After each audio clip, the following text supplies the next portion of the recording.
Jumpa kembali di MDT Journey Inspiration of Life. Pagi ini saya mau coba sharingkan gitu. Mujizat adalah proses dasar kesuksesan kepada keselamatan. Kalau lengkapnya, mujizat adalah proses kehidupan kita yang paling dasar. Ya, dimulai dari kesuksesan duniawi menuju kepada keselamatan akhirat. Jadi komplitnya begitu, teman-teman. Nah, ini saya coba ambil dari dua kitab, teman-teman. Kitab Daniel pasal 4 ayat 28 sampai 33. Dan kitab Roma pasal 4 ayatnya 13 sampai 22. Nah, ini saya coba bacakan dulu teman-teman di Daniel 4. Teman-teman coba lihat Daniel 4, kitab Daniel pasal 4 ayatnya 28 sampai 33. Saya bacakan, semuanya itu terjadi atas Raja Nebukadnezar. Sebab setelah lewat 12 bulan ketika ia sedang berjalan-jalan di atas istana Raja Babel, berkatalah raja, bukankah itu Babel yang besar itu yang dengan kekuatan kuasaku dan untuk kemuliaan kebesaranku telah kubangun menjadi kota kerajaan. Jadi waktu itu Raja Nebukadnezar berkata seperti itu waktu dia keliling di istana Raja Babel itu, melihat kota-kota sekitarnya itu adalah hasil jeripayah dia. Jadi mungkin ada kepongahan di dalam perkataan Raja Nebukadnezar tersebut gitu. Nah, Raja belum habis bicara ketika suara-suara terdengar dari langit. Raja belum habis bicara ketika suatu suara terdengar dari langit. Kepadamu dinyatakan ya Raja Nebukadnezar bahwa kerajaan telah beralih daripadamu. Jadi waktu si Raja Nebukadnezar katakan seperti itu, tentu ada suara dari langit, teman-teman, yang mengatakan bahwa ya kerajaannya berpindah gitu, beralih gitu, karena Tuhan tidak suka dengan kepongahan dari Raja Nebukadnezar tersebut gitu. Engkau akan dihalau dari antara manusia dan tempat tinggalmu akan ada di antara binatang-binatang di padang.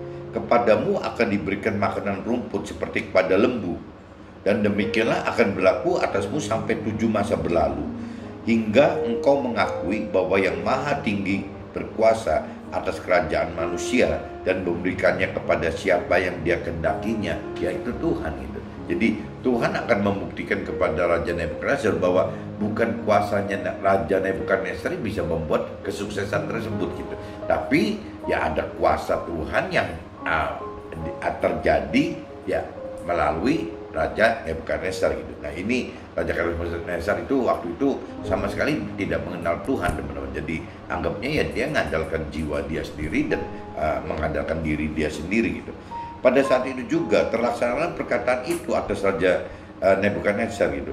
Dan ia dihalau dari antara manusia dan makan rumput seperti lembu, dan tubuhnya basah oleh embun dari langit sampai rambutnya menjadi panjang seperti bulu burung raja wali, dan kukunya seperti kuku burung gitu. Jadi sejak dia katakan seperti itu, ya akal budinya sama Tuhan diambil gitu. Diambil akal budinya Raja, karena bisa diambil. Akhirnya mungkin kalau bahasa sekarangnya apa, mungkin dibuat kayak hilang ingatan gitu. Hilang ingatan aja gitu. Nah, hilang ingatan akhirnya ya turun dari tahta kerajaannya Raja Nebukadnezar. Nah, sama kerajaan sama pemerintahannya ditaruh mungkin di satu tempat pengasingan gitu, ditaruh di situ. Dan selama 7 tahun Raja Nebukadnezar hidup seperti binatang, teman-teman. Jadi dilepas begitu aja gitu, rambutnya nggak dipotong, nggak mau dipotong, kukunya nggak mau dipotong, ya gaul sama binatang tiap hari gitu, ya geleporan di rumput di luar rumah gitu. Nah, ini yang terjadi di Raja Nebukadnezar adalah ujian cobaan yang Tuhan datangkan gitu. Ini bukan dibiarkan, memang didatangkan oleh Tuhan ya supaya ada perubahan di dalam kehidupan Raja Nebukadnezar. Jadi Tuhan pengen bahwa apa yang Raja Nebukadnezar pikir bahwa ini adalah karena kemampuan dia.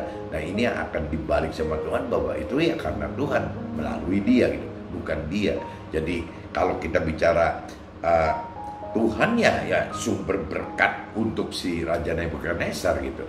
Nah, adapun yang tadi kota Babel itu, keberhasilan Babel itu adalah yang berkat yang dari Tuhan. Cuman Raja Nebukadnezar belum bisa mengetahui dan mengakui bahwa itu semua adalah sumber berkatnya dari Tuhan. Nah, ini Tuhan akan buktikan ini gitu. Nah, ini saya coba lanjutkan, teman-teman, supaya bisa lebih dalam bahwa yang tadi saya katakan bahwa mujizat itu ya cuman adalah proses dasar aja gitu, bagaimana caranya Tuhan mengajak manusia untuk mengalami kesuksesan bersama Tuhan, kesuksesan duniawi bersama Tuhan. Tapi sasarannya tidak berhenti di situ, teman-teman. Tuhan akan bawa lanjut ke soal keselamatan akhirat gitu. Nah, ini saya coba cross dengan kitab Roma, teman-teman. Kitab Roma pasal 4, coba teman-teman cari kitab Roma pasal 4 ayatnya 13 sampai 22, teman-teman. Ayatnya 13-22. Sebab bukan karena hukum Taurat telah diberikan janji kepada Abraham dan keturunannya bahwa ia akan memiliki dunia, tetapi karena kebenaran berdasarkan iman gitu. Jadi ini levelnya. Kalau tadi Raja Nebukadnezar kan baru bicara bahwa Tuhan buktikan keberadaan Tuhan itu. Nah, ini juga sama terjadi di Nabi Abraham, juga sama. Tuhan membuktikan iman Abraham gitu. Nah, tapi ceritanya tingkatnya udah beda nih, teman-teman. Kalau yang namanya Raja Nebukadnezar itu ya tidak mengenal, tidak mengerti akan firman Tuhan gitu. Tidak mengenal, tidak mengerti akan perintah peranan Tuhan gitu. Tapi kalau Abraham ini sudah mengenal dan mengerti akan perintah peranan Tuhan. Dan tinggal masalah imannya aja gitu, seberapa jauh ditingkatkan. Jadi kalau saya persepsikan Raja Nebukadnezar itu adalah bagaimana baru sekedar Tuhan buat Raja Nebukadnezar tahu akan keberadaan Tuhan gitu. Ya, belum bicara bagaimana mengenal dengan dalam, bagaimana mengerti dengan dalam gitu akan Tuhan. Ini belum terjadi. Tapi kalau di Abraham ya sudah terjadi gitu. Abraham itu tiap hari bergaul dengan Tuhan, ya pasti dia mengenal dan mengerti akan Tuhan. Kalau Raja Nebukadnezar belum sempat mengalami kayak Abraham. Jadi makanya saya kaitkan kitab Daniel 4 tersebut dengan Roma 4 ini karena memang tingkatnya berbeda, teman-teman. Jadi kalau ukurannya Raja Nebukadnezar adalah keberadaan Tuhan itu ada dan memang dibuktikan dengan cara Tuhan bikin mujizat kesuksesan duniawi gitu. Jadi bagaimana meskipun si raja 7 tahun tidak aktif di dalam kerajaannya, tapi perusahaannya membesar. Waktu dia kelola kembali, perusahaannya membesar. Nah, itu kan bukti mujizat dari Tuhan bahwa dengan waktu 7 tahun proses ini tidak merugikan raja gitu, karena raja tetap menikmati setelah dia siuman gitu, kembali akal budinya, ya kerajaannya maju jauh lebih besar daripada kerajaan semula sebelum raja mengakui bahwa Tuhan adalah ya sumber berkatnya gitu. Itu cuma kisarannya kan baru kesuksesan duniawi. Tapi kalau udah bicara tingkat Abraham, ini sudah bukan parameternya kesuksesan duniawi. Ini bagaimana Abraham bukan cuma cukup mencari kesuksesan duniawi, tapi benar-benar Abraham ingin mencari kesuksesan di dalam akhirat. Jadi keselamatan akhiratnya itu target utamanya. Jadi targetnya Raja Nebukadnezar adalah sukses duniawi, kalau targetnya Abraham adalah keselamatan akhirat. Nah, ini pasti levelnya kan lebih tinggi, teman-teman. Jadi yang dikatakan berdasarkan iman itu seperti itu gitu. Sebab jika mereka yang mengharapkan dari hukum Taurat menerima bagian dijanjikan Allah, maka sia-sialah iman dan batalah janji itu. Nah, ini kalau sampai cerita Raja Nebukadnezar berhenti gitu, ya cuman begitu aja gitu, menerima bagian dijanjikan Allah gitu, bahwa ya Tuhan ada, diakui oleh raja, dan kesuksesan duniawi terjadi balik. Tapi ya maka sialah iman dan batalah janji itu. Jadi kalau sampai cuma sebatas itu, ya berhenti, teman-teman. Berhenti, tidak berlanjut lagi. Sedangkan janji Tuhan kan tidak cuma bicara kesuksesan duniawi, tapi kan keselamatan akhirat. Maksudnya gitu, teman-teman. Jadi berhenti batalah janji itu, ya maksudnya seperti itu gitu. Karena hukum Taurat membangkitkan murka, tetapi di mana tidak ada hukum Taurat, di situ tidak ada pelanggaran. Jadi kalau tidak ada hukum Taurat yang ditulis oleh Tuhan gitu, ya susah gitu untuk membicarakan mana yang salah, mana yang benar, itu susah karena nggak ada aturan mainnya gitu. Tapi begitu hukum Taurat diciptakan, nah orang lihat yang melanggar hukum Taurat ya berarti salah, dosa gitu, soalnya gitu. Yang tidak melanggar dan tidak melakukan ya berarti tidak salah dan tidak berdosa gitu. Karena hukum Taurat membangkitkan murka, tetapi di mana tidak ada hukum Taurat, di situ tidak ada juga pelanggaran. Karena itulah kebenaran berdasarkan iman, supaya merupakan kasih karunia, sehingga janji itu berlaku bagi semua keturunan Abraham, bukan hanya bagi yang bagi mereka yang hidup dari hukum Taurat, tetapi juga bagi mereka yang hidup dari iman Abraham. Seperti Abraham adalah bapak kita semua. Jadi di sini firman katakan bahwa kalau bicara teori teman-teman, kalau bicara teori tata tertib gitu, tata tertib. Misalnya kita punya anak buah gitu, ya aturan mainnya kan ada gitu. Bahkan kalau di pemerintahan ada Departemen Tenaga Kerja, ada Depnakernya, itu kan sebagai aturan formal yang berjalan seperti itu. Tapi kalau kita misalnya atasan bawahan itu ada hubungan relasi yang baik gitu, bawahan sangat menghargai, mengasihi pimpinannya juga sangat menghargai dan mengasihi bawahannya, itu kayaknya teori-teori dasar-dasar hukum yang di Departemen Tenaga Kerja itu ya cuma sebagai dasar aja, tapi prakteknya sih rasanya akan terjadi hal-hal yang lebih. Contoh misalnya si pekerja misalnya dia tidak terlalu hitungan waktu gitu, karena memang loyalitinya mereka. Sebaliknya juga si owner juga sama, pimpinan juga sama gitu.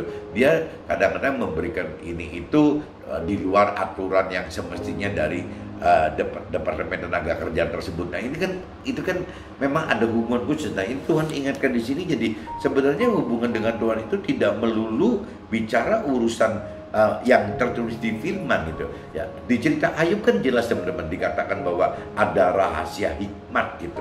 Ya si Zofar waktu tegur Ayub kan seperti itu. Emangnya seperti ada rahasia hikmat, dan memang Tuhan katakan memang ada rahasia hikmat yang memang diberikan untuk orang-orang yang memang bergaul dekat dengan Tuhan gitu.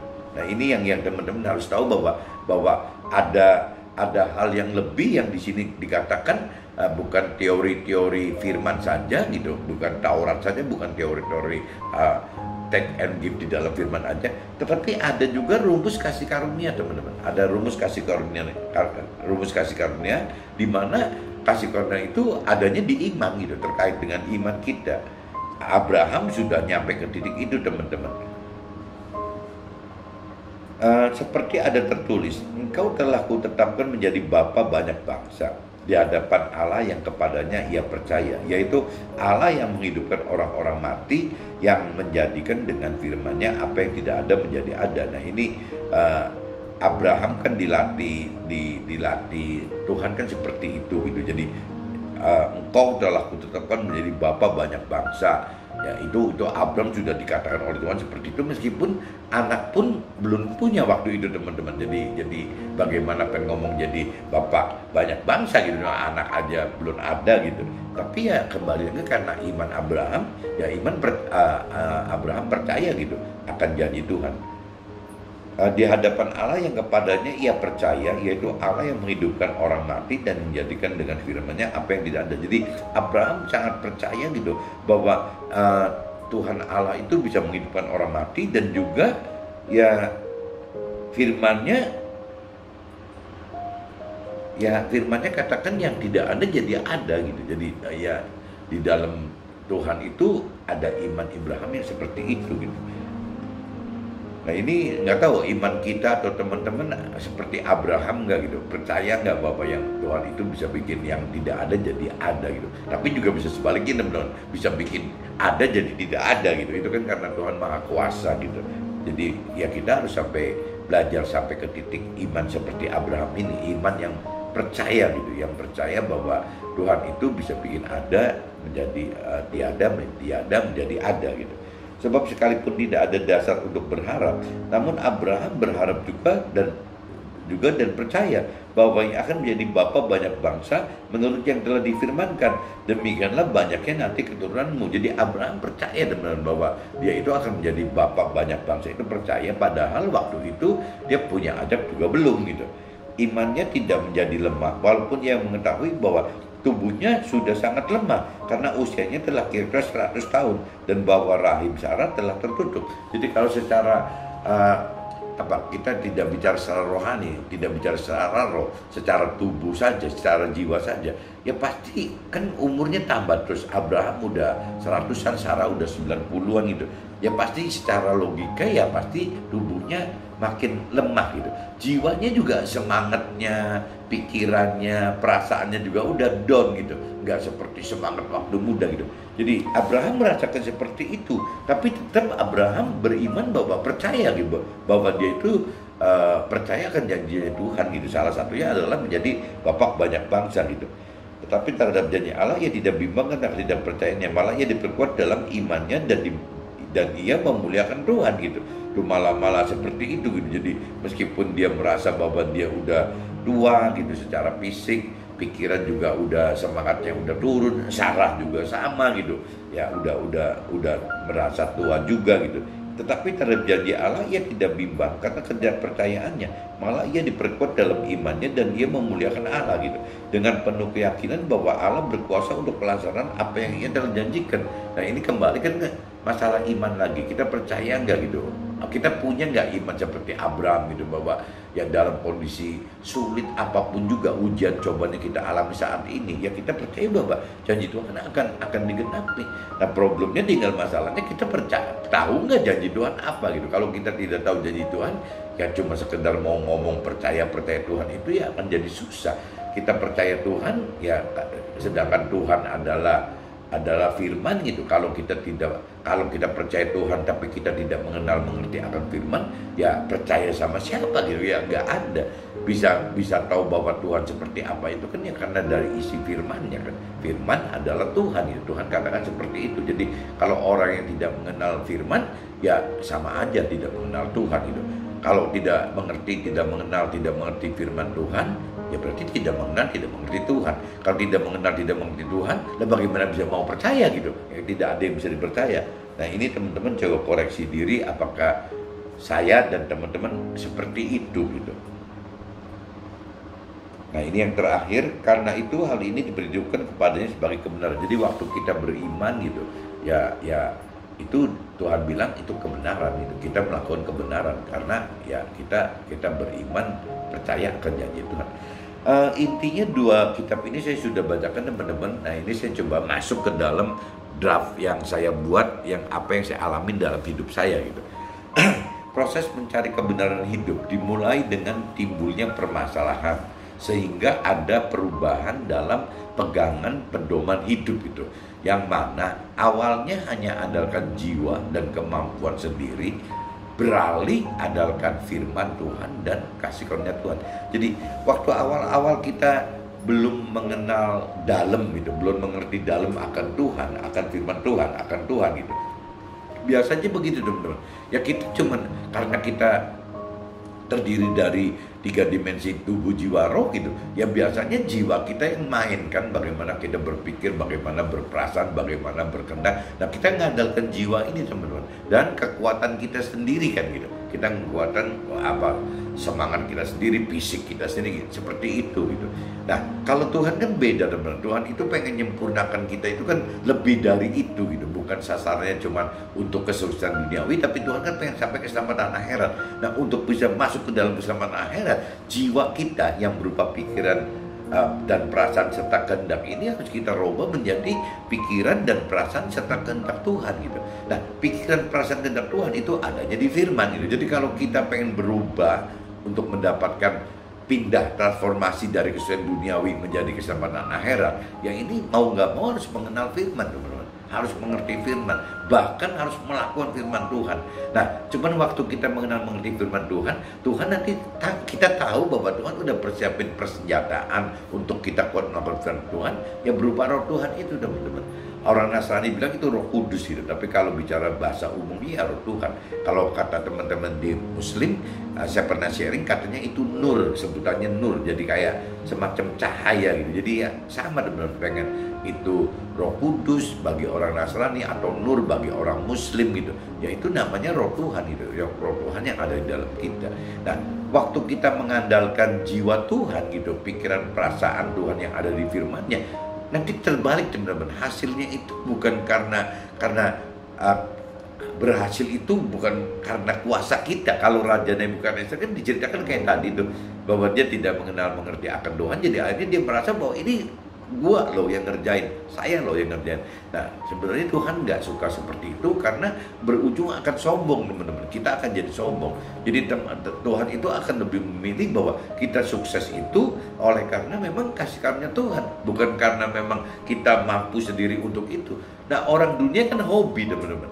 Hobi dengan pola pikir seperti itu, bahwa bangga banget begini. Padahal di pola pikir Tuhan itu salah. Kenapa? Karena akan menjadi satu kesombongan yang dimana akan diperbudak oleh kesuksesan duniawi tersebut, dan malah ujung-ujungnya kehilangan keselamatan akhirat. Ini yang Tuhan nggak mau terjadi di kita kan seperti ini. Pada umumnya bagi yang masih awal cari kebenaran, Tuhan dispensasi. Jadi pada umumnya bagi yang masih awal cari kebenaran, Tuhan berikan dispensasi, teman-teman. Tunjukkan hal-hal mujizat yang membuat orang percaya akan keberadaan Tuhan. Jadi mujizat ibarat hadiah atau bonus yang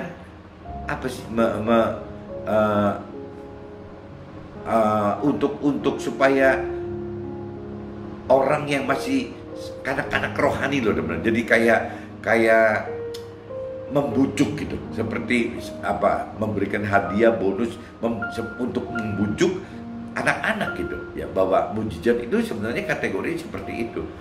Bukan targetnya kita hidup selalu mendapatkan mujizat gitu. Mujizat itu adalah alat Tuhan untuk bisa membujuk orang-orang yang masih kanak-kanak rohani. Itu awalnya gitu, teman-teman. Jadi tujuan Tuhan itu bukan mau mujizat untuk itu, tapi Tuhan pengen lewat mujizat awal seperti itu, Tuhan akan tarik masuk ke dalam iman, bukan mujizat lagi. Bagaimana beriman? Kalau beriman itu kan soalnya yang tidak kelihatan kita percaya gitu. Beda sama mujizat. Kalau mujizat kan memang Raja Nebukadnezar dikasih 7 tahun masa proses ujian cobaan hidup, ya tapi pada ujungnya kan langsung begitu memerintah langsung kerajaan berkembang lagi. Nah, itu kan seperti mujizat bagi Raja Nebukadnezar, itu adalah mujizat gitu. Karena level rohani dari si raja ini masih dianggap rata-rata anak-anak rohani, kanak-kanak rohani, dan belum. Tapi kalau udah levelnya Abraham kan sudah bukan anak-anak rohani, bukan kanak-kanak rohani, sudah level benar-benar orang beriman, bapak orang beriman, Tuhan katakan gitu.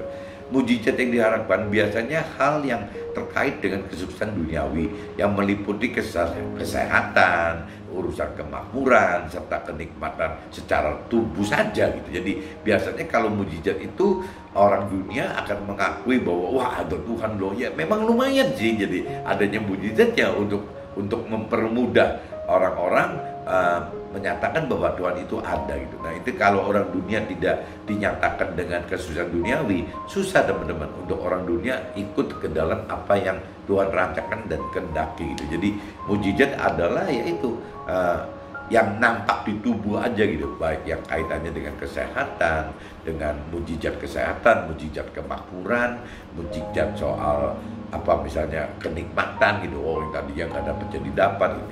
Ya hanya sekitaran tubuh saja tuh teman-teman gitu. Nah inilah langkah awal untuk masuk proses rohani berikutnya yang meliputi jiwa dan roh. Jadi Tuhan biarkan itu terjadi, sengaja diciptakan seperti itu agar orang-orang awam ini bisa mengerti, bisa mengakui dulu akan ada keberadaan Tuhannya dulu.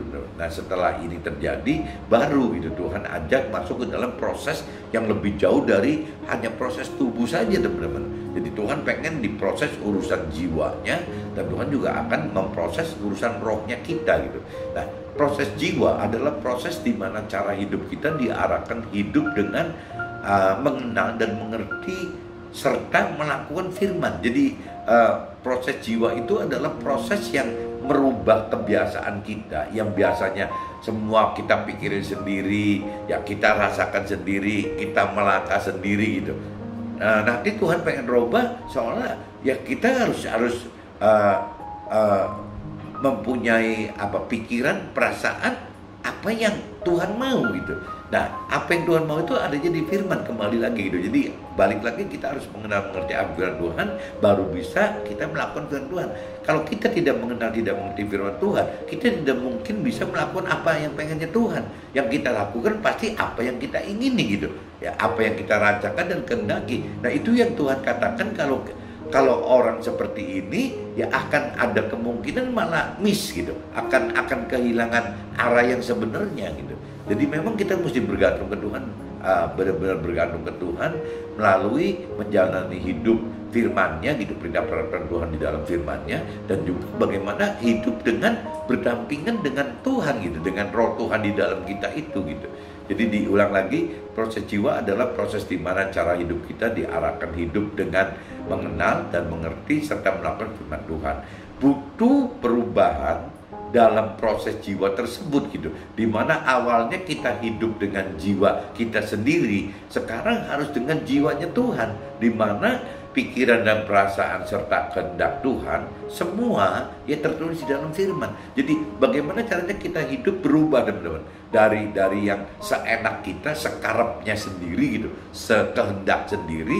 Sekarang kita mesti rubah bagaimana kita bisa hidup dengan sekehendak Tuhan, sehingga kita masuk ke dalam rancangan Tuhan gitu. Intinya gitu, teman-teman. Kalau kita bicara kita hidup sekehendak kita sendiri, sekarapnya dewek gitu, sekarapnya sendiri, ujung-ujungnya apa yang Tuhan mau, yang Tuhan rancangkan dan kehendaki, nggak terjadi, teman-teman. Pasti nggak terjadi. Makin lama makin berat gitu untuk meninggalkan itu. Kadang-kadang saya mikir ya, kalau orang yang basically misalnya warisan dari kakek neneknya itu banyak sekali, tapi dengan cara tidak benar gitu memperolehnya. Maksudnya tidak sesuai firman Tuhan. Waktu kakek nenek mendapatkan sukses duniawi itu tidak dengan cara Tuhan gitu. Dilanjut terus lagi kita mendapatkan orang tua gitu, ayah dengan ibu gitu, kebenaran kaya juga gitu ya, tapi juga sama ya, mendapatkan sesuatu duniawi tidak dengan cara Tuhan. Nah, generasi ketiga berarti generasi kita ini kan nerima dua warisan nih, dua generasi warisan dari kakek nenek yang tidak sesuai firman Tuhan ya, dari orang tua ayah ibu yang tidak sesuai firman Tuhan. Nah, ini coba bayangin bagaimana caranya kita mau memutihkan ini gitu. Kayaknya susah sekali loh untuk sampai kita berani buang dulu semua gitu, mulai lagi dari nol seperti yang Tuhan inginkan. Firman lain katakan bahwa orang kaya itu memang susah masuk surga, teman-teman. Kenapa? Karena merasa sayang untuk melepaskan apa yang sudah ada di tangan gitu. Ya, apa yang sudah ada di tangan itu sulit sekali untuk bisa dilepaskan. Saya beberapa hari ini mendengar kesaksian dari Daniel Mananta gitu. Dia baru umur 39 tapi sudah hebat banget gitu. Jadi imannya hebat banget. Meskipun saya nggak ngerti ujungnya bagaimana nantinya gitu. Tapi kalau saya pelajari sekarang, saya ngalamin seperti Daniel Mananta itu setelah umur 43. Daniel Mananta kan masih belum 40 gitu. Jadi dan Daniel Mananta kan selebritis gitu. Oh, berani-berani sampai begitu. Kalau saya berani karena memang saya pernah kalau Daniel Mananta kan kesaksiannya kan berani begitu karena kehilangan pita suaranya gitu, modal satu-satunya dia sebagai MC kan itu. Nah, saya sama gitu, waktu saya sempat kehilangan harta saya gitu. Jadi proses kerja Tuhan kalau saya pikir mirip-mirip tuh, hampir mirip. Jadi teman-teman juga saya pikir kalau memang peka merenungi juga pasti ngalamin itu, meskipun bentuknya tidak seperti Daniel Mananta atau bentuknya apa yang terjadi itu proses ujian cobaan tidak seperti yang saya alami. Pasti masing-masing kan punya cara Tuhan sendiri gitu untuk kita. Cuman yang jelas orang-orang seperti itu sebenarnya harus bersyukur, harus berterima kasih, karena orang-orang yang mengalami seperti ini adalah orang yang dipilih gitu, dibawa oleh Tuhan. Kenapa dipilih Tuhan? Karena kitanya mau gitu, kitanya mau taat, mau mengerti, mau memprioritaskan Tuhan di atas segala-galanya gitu. Nah, ini yang Tuhan suka kan ini, makanya Tuhan pilih gitu. Aku salut sama Daniel Mananta gitu, karena ya nggak mudah lah untuk seperti dia, tidak mudah gitu. Saya ngerasakan itu sulit, nggak semua orang bisa seperti Daniel Mananta gitu.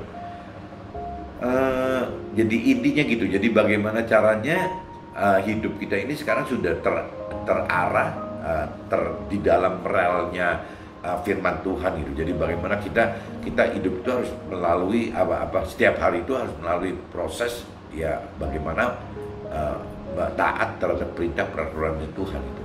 Proses roh, nah ini udah kembali nih, tadi kan ada proses tubuh kan, yang pertama mujizat itu, kedua itu proses jiwa, berarti kan bagaimana menerapkan kehidupan keseharian kita dengan perintah peraturan Tuhan gitu. Nah, yang kelimanya proses roh gitu, proses jadi tubuh, jiwa, sama yang sekarang berarti ada proses roh. Proses roh adalah kelanjutan dari proses jiwa, karena proses roh butuh iman percaya kita kepada Tuhan gitu. Jadi kalau udah bicara roh itu sudah bicara iman gitu. iman kepada Tuhan. Dan untuk tingkatkan iman kita dibutuhkan kedalaman akan pengenalan dan pengertian akan firman Tuhan. Jadi kalau kita tidak mendalami pengenalan firman Tuhan, tidak mengerti, tidak mendalami pengertian akan firman Tuhan, ya kita imannya tidak bisa meningkat, teman-teman. Ya stuck di situ aja gitu. Jadi lewat pengenalan pengertian ini kita jadi akhirnya melakukan firman Tuhan, makin berani melakukan firman Tuhan itu. Nah, waktu kita makin berani melakukan firman Tuhan, ya otomatis harus disertai dengan iman yang kuat gitu, yang kuat untuk melakukan firman Tuhan tersebut gitu. Kalau kita kedalamannya pengenalan pengertian akan firman itu berhenti, teman-teman, ya iman tidak berkembang, teman. Karena tidak ada ujian cobaan yang terjadi karena melakukan firman gitu. Jadi pengenalan pengertian akan firman itu berarti menyudutkan kita untuk berani melakukan firman Tuhan gitu. Waktu kita melakukan firman Tuhan itu sama aja identik cari mati, orang dunia bilang tuh. Ya identik dengan pasti timbul ujian cobaan gitu. Nah, waktu melalui ujian cobaan ini kita nggak mau ini disebut masalah gitu. Kita pengen jadikan ini sebagai rintangan. Nah, untuk menjadi rintangan ya ini kembali lagi kita mesti tetap percaya, taat kepada perintah Tuhan ya, dan kita mesti hidupkan roh Tuhan gitu. Yang tadi dikatakan roh Tuhan atau roh kudus bagi orang Nasrani atau nur bagi orang Muslim gitu. Hidupkan itu untuk kita mampu masalah itu berubah menjadi rintangan. Jadi pasti terlewati. Kenapa? Karena firman katakan tidak mungkin gitu. Ada ujian cobaan yang lebih berat dari kemampuan kita, nggak mungkin. Pasti Tuhan turun tangan gitu. Jadi ya kembali ke situ lagi teman-teman. Bahwa proses roh itu ya butuh pengalaman iman gitu. Jadi butuh kedalaman pengenalan pengertian akan firman Tuhan dan juga butuh peningkatan level iman kita gitu untuk bisa mendapatkan proses roh yang maksimal gitu. Tingkatkan iman dan kedalaman akan pengenalan serta pengertian firman yang membuat banyak melakukan firman, bahkan melakukan hal-hal yang khusus yang berupa rahasia hikmat dari Tuhan yang sifatnya pribadi di luar firman yang bersifat umum. Jadi Tuhan malah katakan di firman yang di waktu Jofar katakan ke Ayub di kitab Ayub gitu, bahwa yaitu Jofar tadinya kan kesel gitu ngelihat Ayub. Emangnya ada rahasia hikmat yang khusus buat Ayub dari Tuhan gitu. Dan memang ada teman-teman gitu. Jadi memang bagi orang yang memang hidup kesehariannya menomorsatukan Tuhan, saya pikir Tuhan akan bukakan rahasia-rahasia hikmat meskipun bisa tidak ada tercantum di dalam firman loh. Jadi kembali lagi, jadi basic kebenarannya tetap ada gitu, basic-basicnya tidak boleh dilanggar gitu. Tapi rahasia hikmatnya itu bisa tidak tercantum di dalam firman gitu. Jadi tergantung hubungan. Ya seperti contohnya waktu sharingnya Zofar Ayub kan dengan Bildad dan Elifas kali ya, Bildad dan Zofar gitu. Ini waktu sharing dengan Ayub, ini kan yang 3 orang ini kan dalam sekali pengenalan pengertian firman Tuhannya gitu. Tapi Ayub itu kan ternyata memiliki rahasia-rahasia hikmat yang di luar 3 orang ini loh. Nah akhirnya yang 3 ini kan marah gitu. Ya kenapa sih di aturannya nggak begitu kok gitu. Ya Ayub tiap hari ngakuin bahwa 3 orang ini adalah mentornya si Ayub gitu. Tapi kenapa Ayub begini? Nah ini yang tadi saya katakan, karena memang ada rahasia hikmat yang memang ya diketahui hanya Ayub dengan Tuhan saja gitu. Zofar, Elifas dan Bildad tidak tahu akan ini teman-teman. Jadi ya ini jadi yang disebut rahasia hikmat itu ya terjadi hubungan pribadi antara Tuhan dengan kitanya, hubungan Tuhan antara Tuhan dengan Ayubnya gitu. Nah ini ya ada hal-hal khusus teman-teman. Nah ini yang berupa rahasia hikmat yang Tuhan berikan kepada orang yang memang benar-benar beriman seperti Abraham. Contoh kayak cerita Abraham, zamannya Abraham kan sudah tidak ada cerita bagaimana Abraham mau korbankan Ishak anaknya gitu, atau mungkin kalau di Islam ya Ibrahim korbankan Ismailnya gitu. Kan nggak ada yang begitu, kan cuma yang politeisme gitu, bagaimana mengorbankan anaknya, apanya orang gitu, manusia dikorbankan untuk dewa-dewa. Dan Tuhan kan tidak bicara begitu, tapi kan bisa gitu, bisa saja Abraham mengalami ujian cobaan yang seperti itu, meskipun waktu mau dipraktekkan, mau disembelih Ishaknya gitu nggak terjadi kan, seperti contohnya Ibrahim menyembelih Ismail kan nggak terjadi, makanya jadi sampai hari ini di hari kurban kan. Jadi Ya seperti itu sebenarnya. Itu kan kalau bukan Abraham, bukan Ibrahim, rasanya untuk mendapatkan rahasia hikmat sampai selevel itu nggak mungkin orang biasa. Jadi karena Abraham atau Ibrahim sangat dekat dengan Tuhan, ya Tuhan akan bukan rahasia hikmat seperti itu yang tidak umum gitu, bagi orang umum pada saat itu gitu. Ya sudah di mereka bukan politeisme, mengorbankan nyawa orang gitu, apalagi ini nyawa anak sendiri gitu.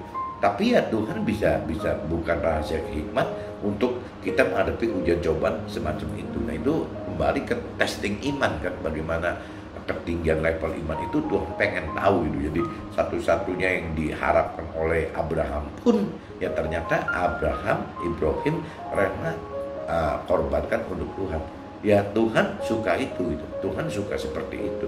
Karena satu-satunya yang Tuhan bisa kita ucapkan terima kasih ya cuma ucapan syukur, bagaimana mengagungkan Tuhan, memuliakan Tuhan, karena Tuhan udah gak butuh apa-apa kok.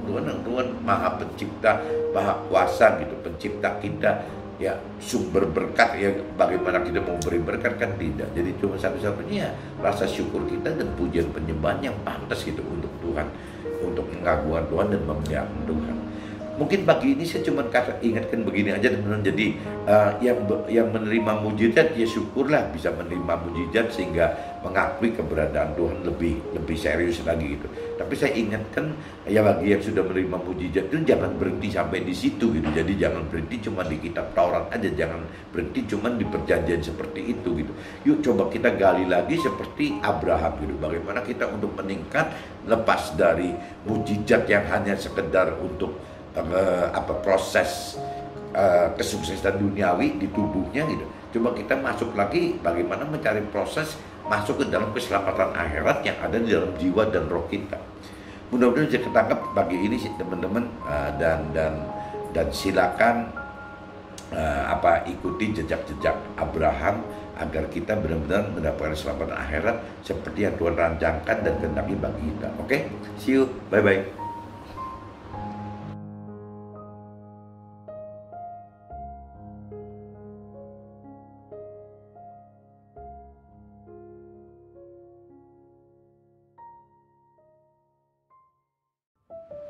One minute to better life, menjadi semakin serupa dan semakin sempurna seperti yang Tuhan kehendaki, tidak lepas dari alami derita tubuh maupun derita jiwa demi dapatkan kasih karunia Tuhan bagi roh kita.